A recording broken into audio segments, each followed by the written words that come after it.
Assalomu alaykum aziz. Bugun quyonlar vitaminidan sotuvga qo'ydik. Bu vitamina tayyorlangani litri buni 3000 so'm. Xohlasanglar 10 litr, xohlasanglar 1 litr bor hali. Keyin bu tayyorlanmagan nimasi. Bu 20 grammlik shishachada bo'ladi, idishda. Bu 20 gram. Buni narxi 50 ming so'm.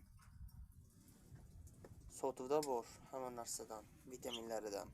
Ukolidan ham bor. Bu narxi 50 ming so'm, 20 gram. Buni narxi tayyorlangani litri 3000 so'm. 1 litr suvi 3000 so'm. Pastga nomer telefon qoldiraman, aloqaga chiqaveringlar. Xohlasanglar shu nomerga Telegram bor, Telegramdan yozishinglar mumkin.